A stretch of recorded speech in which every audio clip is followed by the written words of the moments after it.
Good evening, everybody. I'd like to acknowledge all the members of Parliament who are here. In particular, I'd like to acknowledge the heartfelt remarks of the Prime Minister, who I know has a personal commitment to multiculturalism.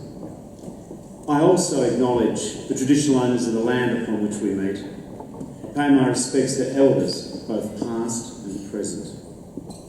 Those words of respect, though, I think remind us that there's essentially two Australian stories. One which stretches back 40,000 years to when campfires were dotted around these hills. And the other story, which begins with immigration. All of us share in one or both of these stories. Mine, my father was a migrant. On my mother's side, I think the first of that family were convicts. I'm surprised that hasn't been mentioned in question time. But all of us, except for our first Australians, are migrants. And tonight, we celebrate here the nominees, the winners and the proud supporters, and the representatives of modern multicultural Australia.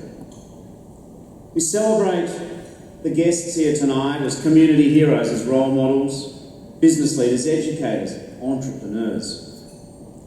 Australia has given migrants a chance. The migrants have repaid that faith many times over. Like every migrant generation, our horizons have been broadened, our eyes have been opened by immigration. Migrants have opened businesses, created jobs, built communities, given money in aid of good causes, organised workers into unions. Migrants have joined up and signed on, they've volunteered. They teach in our schools, they serve in our defence forces, they treat patients in our hospitals, and they care for our elderly. Migrants teach children to have pride in their heritage and faith in the new home. They respect our laws, our values, they enrich our way of life. Immigration is an irreplaceable part of who we are as Australians. And it's never been more important for that truth to be told. I think we can cope with a little bit of politics in Parliament, a little bit of saying it straight. We need to say that those political extremists who seek to profit from an anti-migration message need to be challenged. It is why I, for one, have no regrets that the Labor Party will always preference the Liberals and the Nationals ahead of One Nation and like-minded parties. And it is why those who say that cutting permanent migration will clear up the traffic jams. They'll make housing cheaper. It'll make our internet faster. That if we just did something about immigration and its levels, that our schools would be better, our weather would be sunnier. And then, of course, there's those siren calls to our citizens who feel like they're not getting a fair go, and in many cases are not. They're told, just blame the minorities. Demonise the difference. Often these messengers of extremism, more often than not, like to talk about one nation. The ultimate goal is to divide our country. Tonight, you are the counter-argument to that dishonesty. I think the success stories we see tonight are living proof of the benefits of migration, proof of its social power, of its economic power.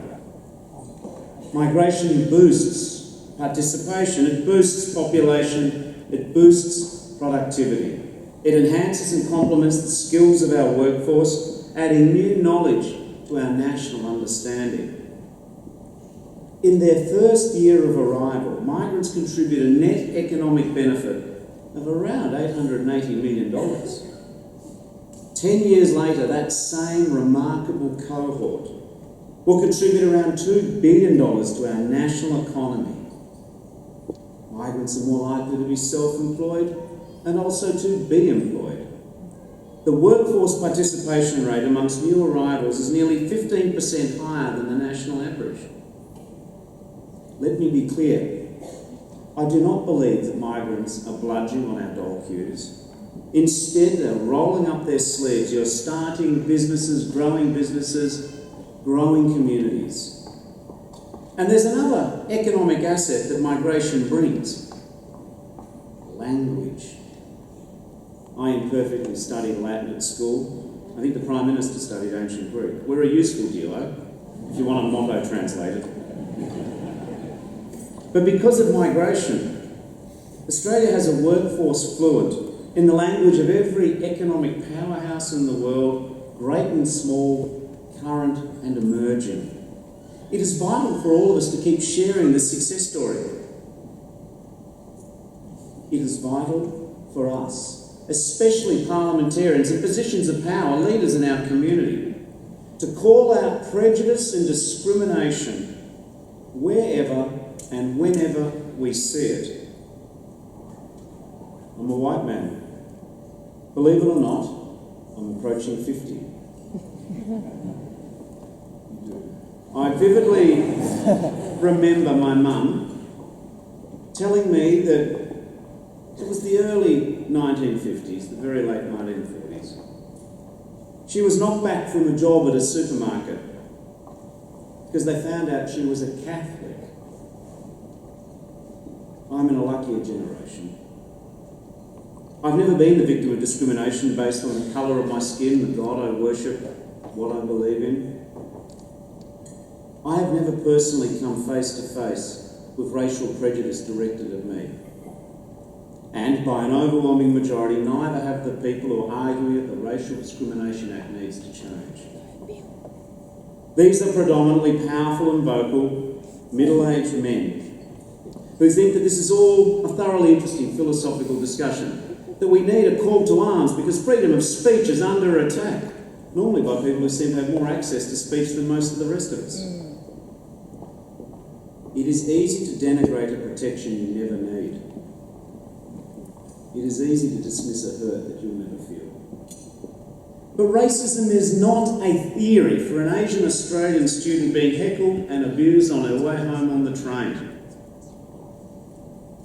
It is not a hypothetical debating point for a man in a turban driving a cab or working the night shift at a service station being mocked by drunks. It's not a debating question for the Jewish family who see anti-Semitism on the rise and swastikas being splashed around as graffiti.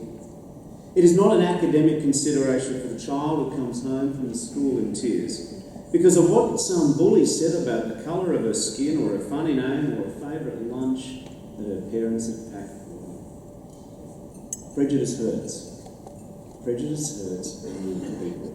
People who make sacrifices. A parent should not be made to feel impotent because they cannot protect their family from prejudice.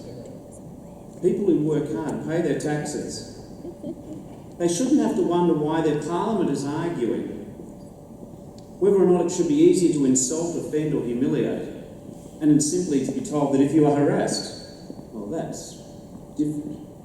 This debate hurts people. It hurts our country. I've been thinking this week about what makes a good Australia.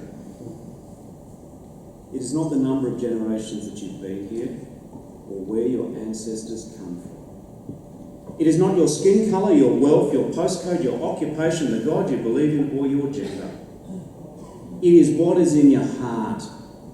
It is whether or not you respect our laws, it's whether or not you raise our children well and love them dearly.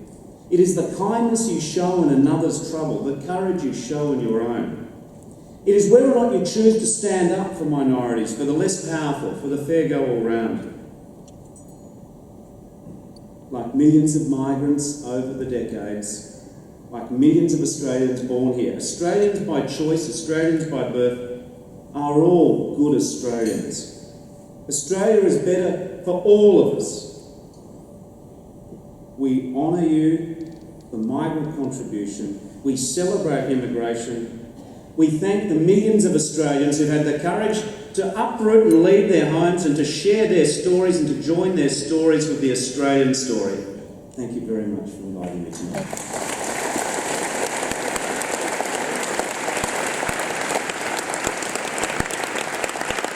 Thank you very much. Bill Shorten, Leader of the Opposition, ladies and gentlemen.